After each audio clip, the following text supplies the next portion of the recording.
Assalamualaikum warahmatullahi wabarakatuh. Bismillah, alhamdulillah, wassalatu wassalamu ala rasulillah wa ala alihi wa sahbihi wa kulli man tabi'ahu bi ihsanin ila yaumil qiyamah. Maba'dah. Selamat pagi, saya sampaikan untuk seluruh teman-teman mahasiswa jurusan Tadris Biologi. Bagaimana kabarnya hari ini? Mudah-mudahan semuanya dalam keadaan sehat walafiat sehingga bisa melaksanakan seluruh aktivitas di hari ini dengan lancar tanpa ada halangan suatu apapun. Baik, terima kasih teman-teman sebelumnya. Untuk kesempatan kali ini kita akan melanjutkan perkuliahan kita mengenai nuzulul Quran dan asbabun nuzul. Yang pertama teman-teman, sebelum kita masuk ke dalam pembahasan secara lebih lanjut, kita perlu mengetahui apa sesungguhnya nuzulul Quran itu. Jadi definisinya itu apa sesungguhnya. Ada beberapa pendapat yang sesungguhnya dimunculkan oleh pakar atau para ahli mengenai tentang nuzulul Quran. Tetapi saya tidak akan menyampaikan secara panjang lebar supaya tidak terjadi bias dan kita mengalami kebingungan. Cukup saya menyampaikan definisi nuzulul Quran itu adalah proses diturunkannya Al-Quran. Jadi nuzulul Quran itu adalah proses diturunkannya Al-Quran dari sisi Allah Subhanahu wa taala tentunya kepada baginda agung Rasulullah Shallallahu alaihi wasallam selanjutnya, atau nanti ada definisi yang berikutnya yang nuzulul Quran itu adalah turunnya Al-Quran dari Allah ke sama'id dunya. Nanti ada penjelasan. Baik. Yang pertama, kapan itu waktu turunnya Al-Quran? Jadi berkaitan dengan turunnya Al-Quran, maka tentu kita akan bertanya-tanya, kapan sih sesungguhnya turunnya Al-Quran itu? Yang pertama adalah pada bulan Ramadan. Ini didasarkan pada Al-Quran surat Al-Baqarah ayat 185.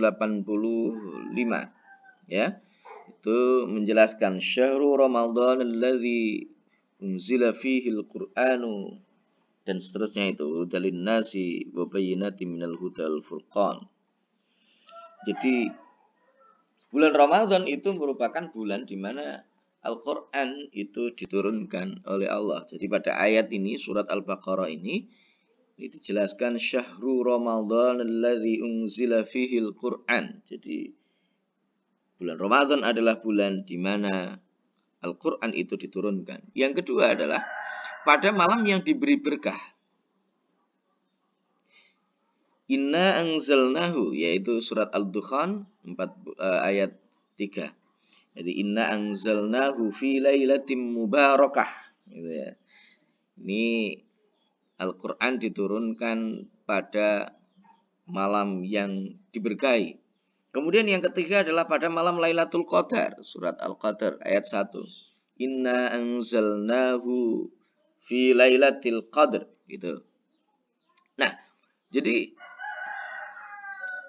berdasarkan tiga ayat tersebut, Al-Baqarah ayat 185, Ad-Dukhan ayat 3, kemudian Al-Qadar ayat 1, maka turunnya Al-Quran itu adalah pada bulan Ramadan, pada malam yang diberkahi, pada Lailatul Qadar, yang semuanya itu menunjuk kepada Lailatul Qadar dan juga pada bulan Ramadan, karena Lailatul Qadar itu turunnya di bulan Ramadan.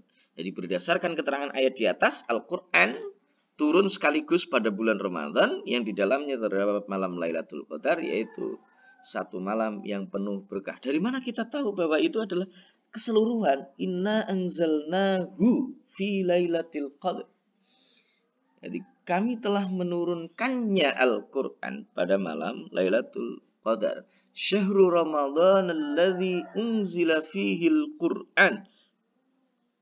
Ya, jadi bulan Ramadan adalah bulan diturunkannya Al-Quran.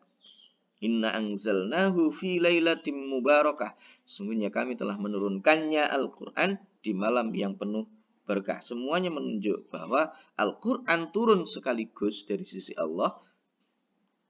Itu 30 juz langsung ila sama itunya. Lantas kemudian nanti akan disampaikan kepada beliau Rasulullah itu secara munajjaman, yaitu secara berangsur-angsur. Nah, jumhur ulama sepakat untuk mengambil makna zahir ayat tersebut tanpa menakwilkannya. Jadi mereka sepakat untuk mengambil makna zahirnya, bukan menakwilkannya. Mereka mengatakan bahwa yang dimaksud oleh keterangan ayat di atas adalah turunnya Al-Quran sekaligus dari Lauh Al-Mahfudz ke suatu tempat yang disebut sama ad-dunya. Selanjutnya Al-Quran diturunkan kepada Nabi Muhammad SAW oleh malaikat Jibril secara berangsur-angsur dalam kurun waktu kurang lebih 23 tahun. Jadi jumhur sepakat bahwa yang dimaksud dengan ayat tersebut yang turun itu adalah secara keseluruhan satu Al-Quran penuh 30 juz, yaitu dari sisi Allah diturunkan dari di sisi Lauh Mahfudz diturunkan ke sama itunya. Itu 30 juz langsung. Ya. Baru kemudian setelah itu prosesnya diturunkan kepada beliau Rasulullah secara munajjam, secara berangsur-angsur selama kurun waktu yaitu 23 tahun. Misalkan pada malam Lailatul Qadar di tanggal 17 Ramadan yang kita kenal dengan dengan peringatan hari nuzulul Quran, itu adalah ayat dari surat Al-Alaq ayat 1 sampai dengan ayat 5.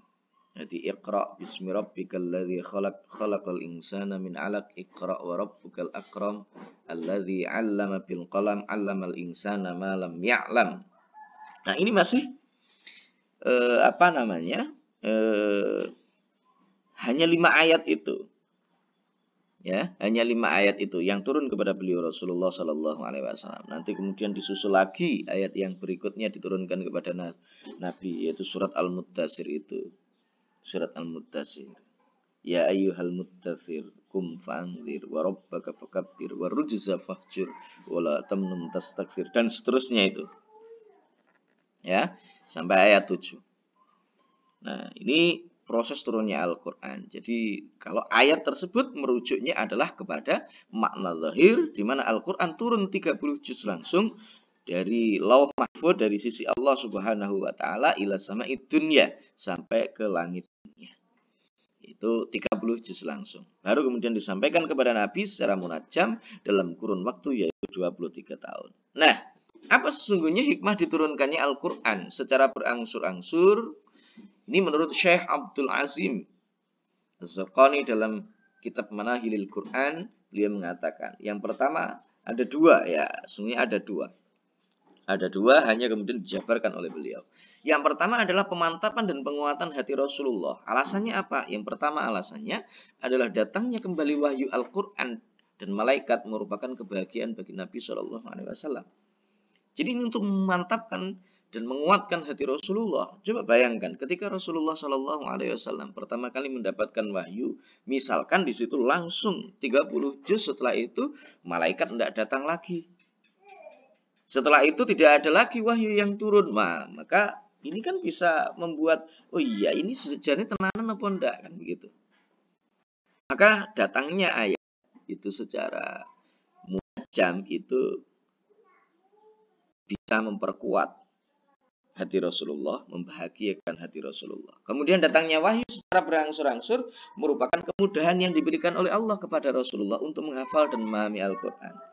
Jadi termasuk diantara hikmahnya lagi adalah untuk memberikan kemudahan kepada Rasul mempelajari dan juga memahami Al-Quran. Meskipun ini sesungguhnya hanya sebuah bahasa yang disampaikan oleh para ulama. Karena Al-Quran itu inna alaina jam'ahu wa qur'ana fa idza qara'nahu fattabi' qur'ana. Tentu implikasinya nanti yang paling besar itu adalah kepada umat-umat dari Rasulullah Shallallahu alaihi wasallam. Kemudian yang berikutnya, pentahapan di dalam mendidik umat yang sedang tumbuh baik ilmu maupun amal. Jadi ini proses pendidikan tidak secara ujuk-ujuk tidak, tetapi melalui sebuah proses. Kita bayangkan aja kalau seandainya sebuah pendidikan itu dilakukan secara langsung del gitu ya. Maka yang terjadi apa? Mungkin umat tidak akan mampu untuk menerimanya. Atau bahkan mungkin yang terjadi kesalahpahaman. Boleh jadi error pemikirannya. Misalkan dalam satu hari full mulai dari pagi sampai pagi lagi itu kita mendapatkan satu materi yang blokek-blokek gitu ya. Sama dengan hal itu sesungguhnya. Maka dalam proses ini pun ada pentahapan yang dilakukan oleh oleh Allah kepada beliau Rasulullah yang tentunya itu kembali kepada umatnya. Manfaatnya apa? Satu, memudahkan umat untuk menghafal Al-Quran. Kalau Rasul jelas itu dijamin. Ketika Rasul turun ayat kemudian menggerakkan lisannya untuk segera menghafal, justru ditegur oleh Allah. La tuharrik lisanaka lita'jala bi inna 'alaina jam'ahu wa qur'ana fa idza qara'nahu fattabi' qur'ana. Jelas itu ditegur oleh oleh Allah yang itu menunjukkan bahwa memasukkan Al-Qur'an di dalam hati Rasulullah itu bukan urusan Rasul, bukan usaha Rasul, tetapi itu adalah merupakan tanggung jawab dari Allah yang langsung memasukkannya di dada Rasulullah sehingga Rasulullah langsung menghafalnya. Beda dengan umat. Kalau umat kan tidak ada jaminan, kita nggak ada jaminan. Maka itu memudahkan umat untuk menghafal Al-Quran. Yang kedua adalah memudahkan umat memahami Al-Quran. Yang ketiga, menghapus akidah dan syariat yang batil secara bertahap. Nggak mungkin hukum itu bisa langsung dirubah secara total langsung, nggak mungkin. Kita bayangkan aja. Kalau seandainya kita punya kebiasaan, terus kemudian harus merubahnya 180 derajat secara langsung, ya itu nggak mungkin. Maka itu pula yang terjadi. Rasulullah saat itu, wahyu Al-Quran yang turun itu adalah secara bertahap. Untuk apa? Ya biar nggak kaget lah, mungkin seperti itu. Satu contoh misalkan orang minum khamr. Orang minum khamr itu budaya orang Arab kala itu. Sudah menjadi adat kebiasaan orang-orang Arab. Sehingga kalau mau dirubah, total kan dia berat. Maka yang turun pertama kali itu ayat Al-Quran menjelaskan bahwa fihi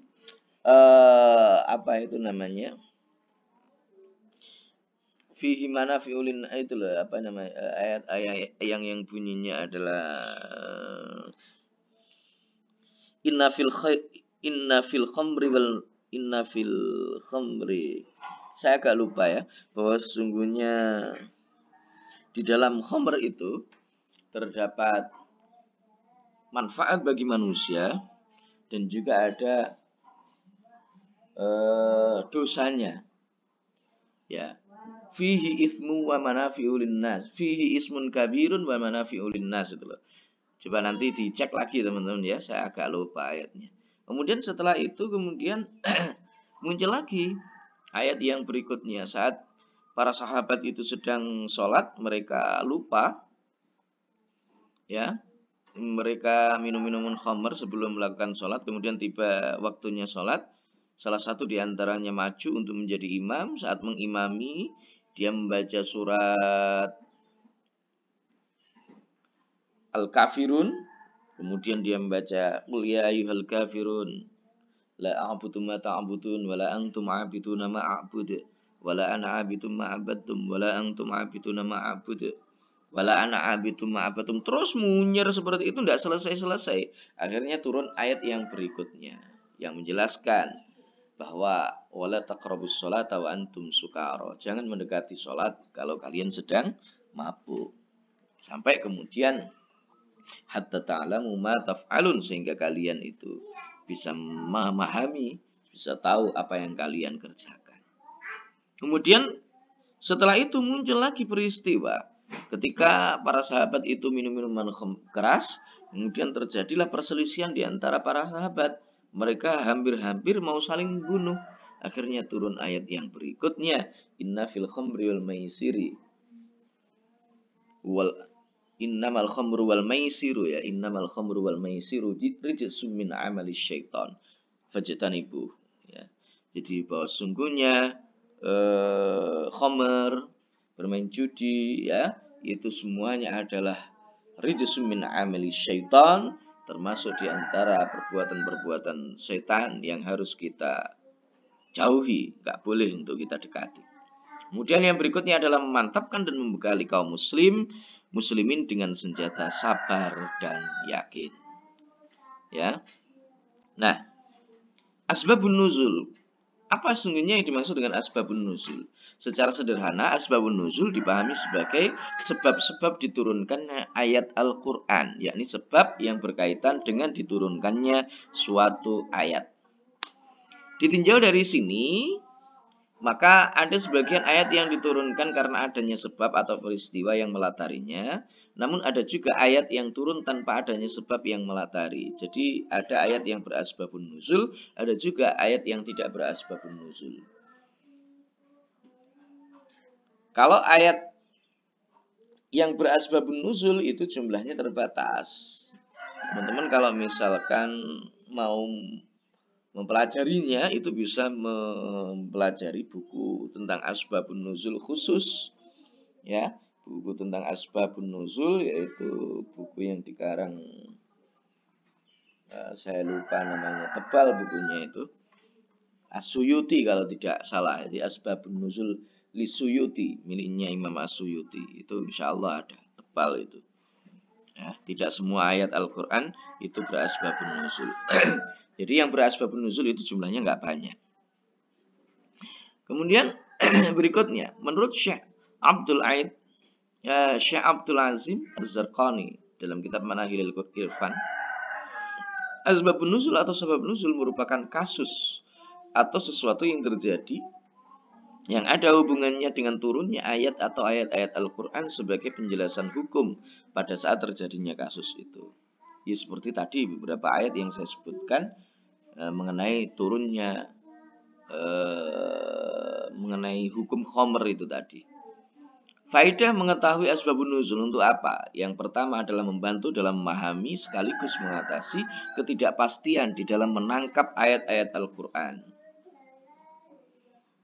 Karena kadang-kadang kan kalau kita fihi ismun kabiru wa manafi'u linnas itu ya, kita membaca ayat itu fihi ismun kabiru wa manafi'u linnas, bahwa di dalam khamr itu ada dosa besarnya tetapi juga ada manfaatnya. Ini maksudnya bagaimana? Boleh tidak diminum? Nggak ada kejelasan di situ.